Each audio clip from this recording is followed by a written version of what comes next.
This is an upper glove box repair for a 2014 Toyota Sienna. Common problem, the spring will stop working on the door here. As you can see, it just kind of drifts down and doesn't stay open.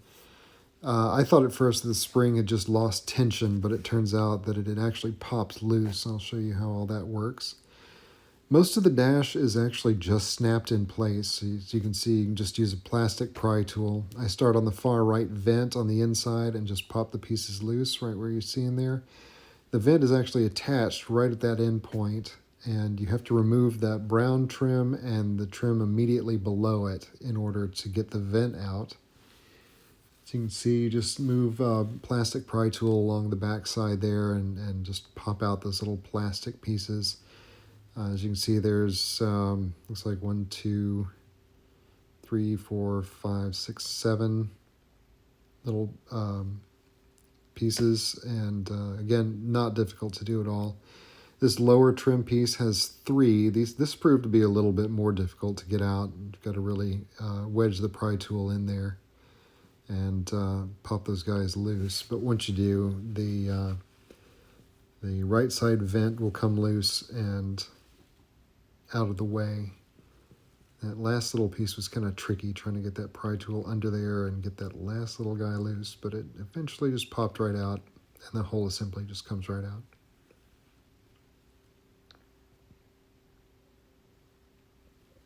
And there's the connection point. You see that little loop there in the back? That's tying the vent into the trim piece. So once that is out of the way, here we go, you can get out the glove box. Now, the glove box is secured by a couple of screws, and the more difficult part is that it's actually held in place. Let's see, 1, 2, 3 screws up there. It's actually held in place on the far left by the center console, the GPS and the vents and all that. The good news is that you don't have to remove that whole thing. You just have to pop it loose, and just enough to get behind there. So, otherwise you can leave it in place. It seemed like getting it out of the way was a bit more involved, so I was glad that I could just move it out a little bit. Once I pan up, you'll be able to see about how far out I was able to pry it. See that little gap right up there? That's not far at all. It's just enough to get the edge of the glove box trim out from under it and out of the way. It did take quite a bit of finagling, I guess, to get the box out. Just because at this point there are no screws holding it in, and no clips. It's just that stupid trim on the far left. That was just the divider piece that was in the center of the glove box. But had to take it on both sides and twist it, kind of pull the right side out and just pop that thing loose. But, yep, there we go. And unfortunately, I ended up having to use 2 hands at this point, so of course I missed the most important part of me actually getting the thing out. But you'll be able to figure it out. So you can see the spring mechanism there on the right-hand side.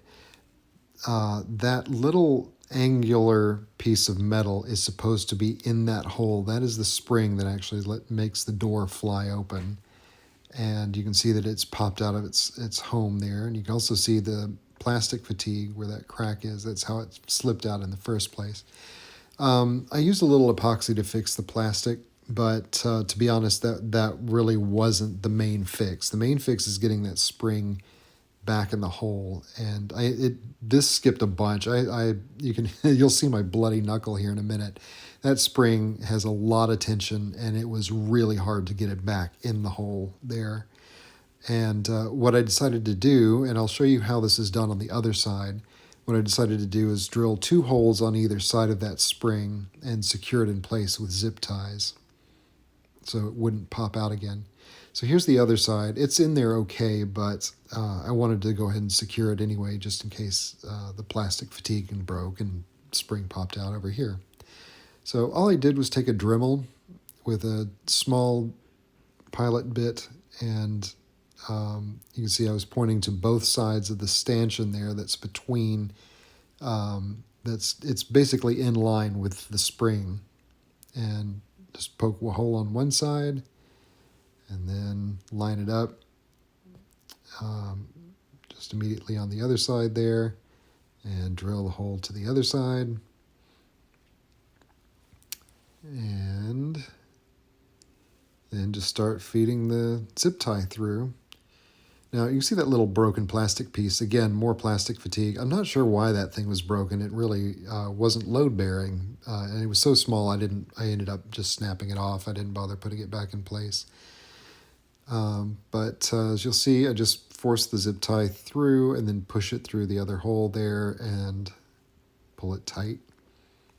And that's all it needs. It just needs that extra little bit of security to hold that metal piece in there. And that'll keep the spring tension on the door. But there was quite a bit of cracking around these, the plastic gears and the teeth and everything. But again, it was nothing that seemed to prevent it from working. So just adding this zip tie trick to both sides was all it needed to keep it in place. So there we go, just a little cleanup, and that's really the end of the repair. I did want to show you the back. These are more of the plastic clips that were holding the glove box in. A lot of these little guys just were brittle and snapped right off. I lost that one right there, and lost the one on the other side too. But it was fine without them. I didn't bother replacing them. Glove box doesn't rattle. Once it's in place with all the trim pieces, everything is held really securely. So ended up not being a huge problem, but I just wanted to point them out here.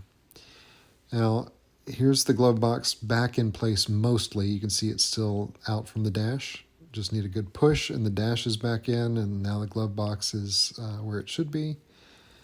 Have a handful of screws there to put back in, but wanted to go ahead and demonstrate it. See, ta-da, that's how it should be working. I'm actually recording the voiceover for this a year after I did this repair, and it is still working perfectly now. So, like I said, it just needed that little extra bit of security. So this lower trim, I noticed the bottommost one above the glove box was a bit loose, but it seems like once the lower that trim piece is back in place along with a vent, it holds it all together. So and makes it secure. It's interesting how it all works. There it is with the brown trim back, and that is the repair done.